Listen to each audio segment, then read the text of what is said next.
Hello everyone, this is Linda. Welcome to Lenny P's Place. Hope you're all doing well today. And today is Friday, which means it's hashtag Flip Through Friday, hosted by Gwen at Gwen the Trash Witch. This is an open collab and anyone can join in, so feel free if you have something that you want to share, whether it be a journal, a book, a magazine. Maybe it's a scrapbook paper pad. It can be anything, coloring book, whatever you want to share. And yeah, just join in at any time. So today I'm going to be sharing my Roxy's Journal of Stitchery journal. This is the first project that we had. I don't know if you know Rachel at Roxy Creations. She doesn't just do paper journals. She also does a lot of stitching projects. And she and her sister Sarah have a ongoing project that they've been doing for the last 4 years, I think. Yeah. So this was Roxy's Journal of Stitchery, Volume 1. This was the very first one that Rachel and Sarah hosted. And it's all stitching, and I thought that I would show it to you today. So I don't remember what kind of book I used for this. I think it was I don't think it was a Reader's Digest. It's a little too big for that, but it's been a while. Back in, I think it was 2022 when we did the first one. So anyway, yeah, it was just a book. I don't know what it was. So on the outside, I have my label, and I used part of a vintage scarf, a table scarf on the front. Then I added some lace to the spine. And then on the front, I have a piece of embroidery, not mine, someone else's. Just a piece of fabric I just collaged on the front. And have my initials, a little French label. Added some vintage trims, and yeah. So we got a prompt every, I think we got one every 2 weeks. And so this is the front of mine. And I just have some little yo-yos that I made and put on the front here with some pretty fabric I used for a pocket. And it's got seed stitching and got some lace and some trim on it. And then this is my title page, My Journal of Stitchery, 2022. And I just used a lot of different things here. I used ticking. I used a piece of I think this is part of a handkerchief, if I remember correctly. Some vintage trims and rickracs and doilies. Just a beautiful piece of fabric that I've stitched on. And some buttons, and yeah, that's about it on that page. And I'll go through this pretty fast. There's no point in taking a lot of time. I will come down just a little bit.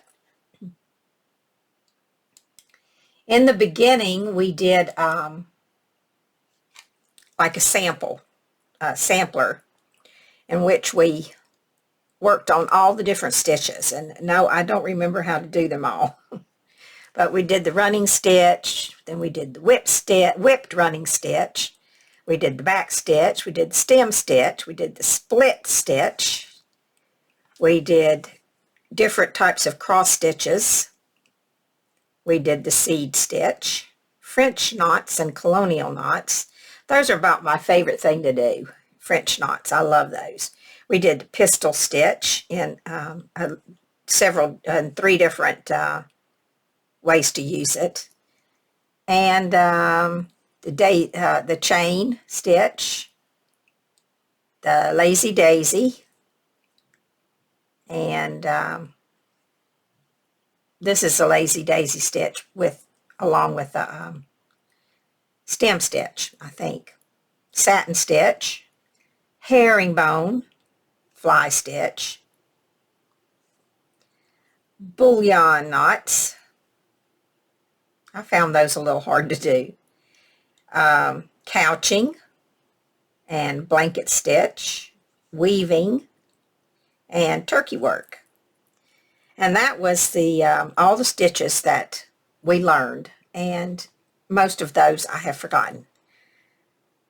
Mostly I used the running stitch, the whip stitch, the back stitch, the stem stitch and the split stitch, the cross stitch, the seed stitch. Well, I used the ones on this page. Not so much on this page, other than the Lazy Daisy, the chain. Well, yeah, I guess I do kind of use them all. The satin. I don't use these down here. The herringbone, the fly. I don't do bullion knots very often. I do couching and I do the blanket stitch. I don't do these too much. I like the turkey work, though. That's fun. So, anyway, our first prompt was a bunny. So here's the bunnies that I did. And this was for January. So I did my bunnies, and then the second prompt for January was lace, because we get a prompt every 2 weeks. So I have a lot of lace on here, and lace butterfly, and then I just did some other, I added some other stuff just to fill up the page. And then in February, we did flowers, and here I got fancy.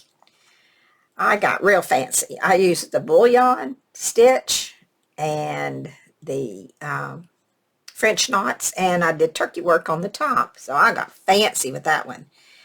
And then I did just some straight stitches and some French knots on this.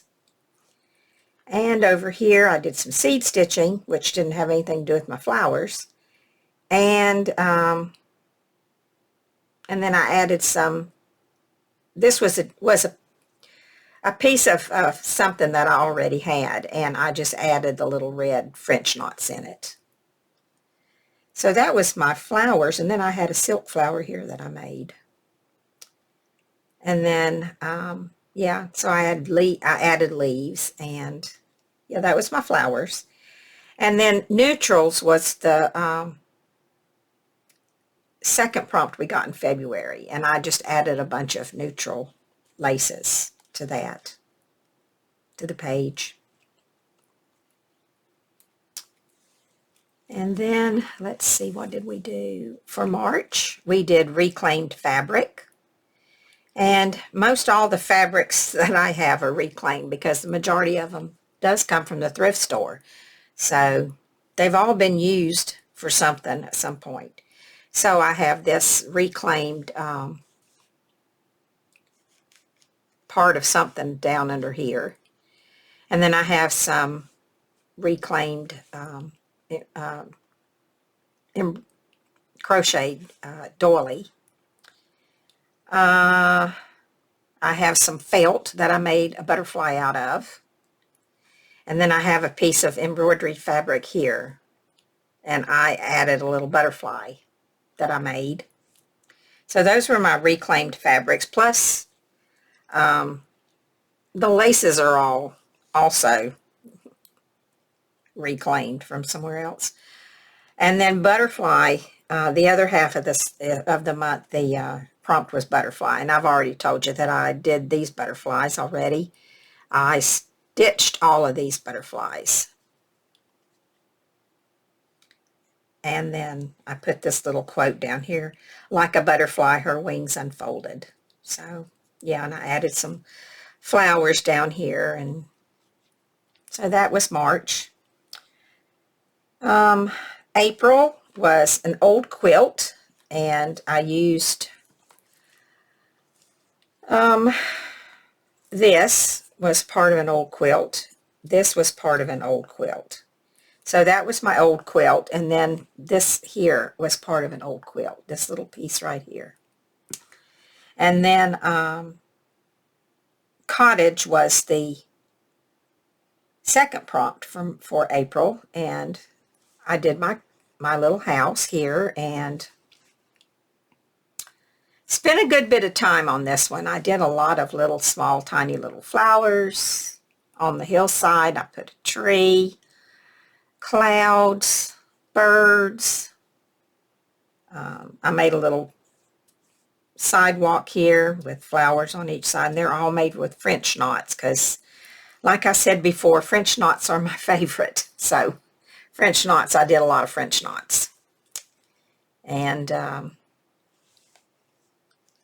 then for May, we had a bird, and so here's my bird. And then favorite color is pink. So I have a lot of pink flowers on here. I did some little turkey work right there. Did some little flowers here made out of French knots, of course. And I did seed stitching on this flower. And I did some seed stitching in here. And I have a piece of pink fabric here. So, yeah. So that was for May, and then June, which was the last of our the last month for this project, and it was painted fabric and a heart. Well, I have painted fabric under here. I don't know if you can see it. I watercolored some fabric, and then I added lace on top of it because I thought it was a little too bright. So, I mean, you have to get up really, really close to see it, and I don't know if you can see that it's different colors under there.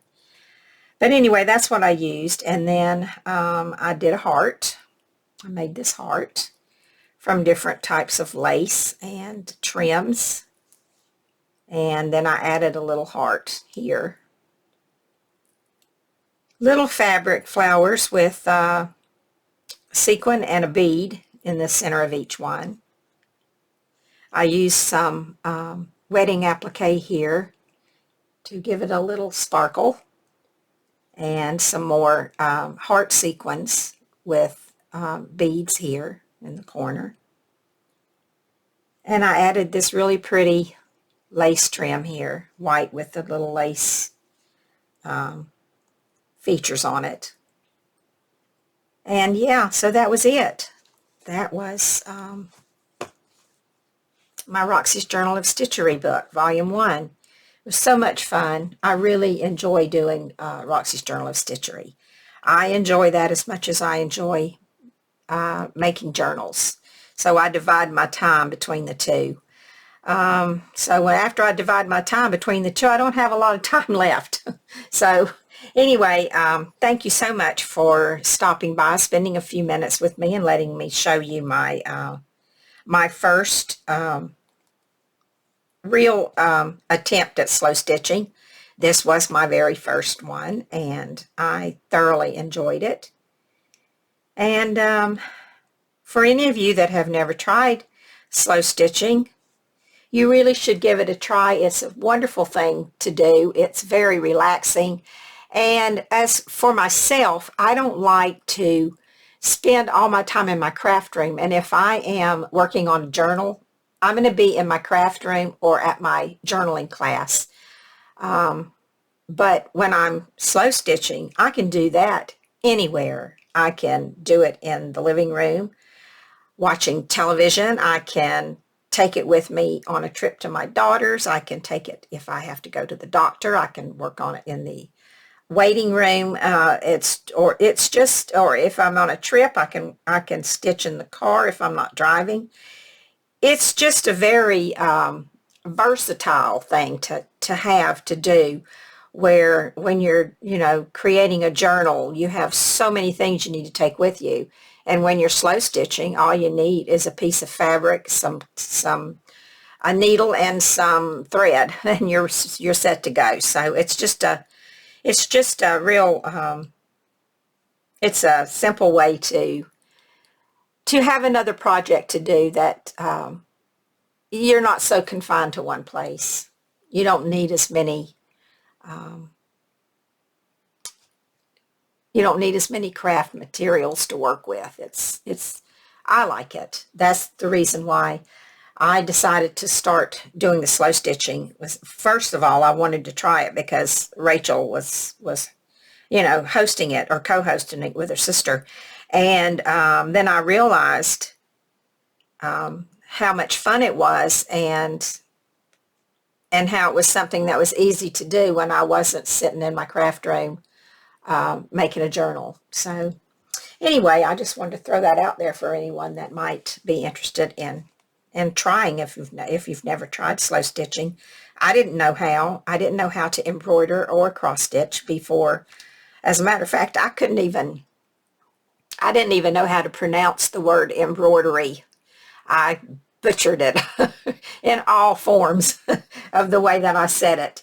But anyway, it is a fun thing to do. So I hope that you will have a wonderful weekend, and I hope that you will be safe. So please take care of yourselves. Be happy and be well, and I will see you soon. Bye for now.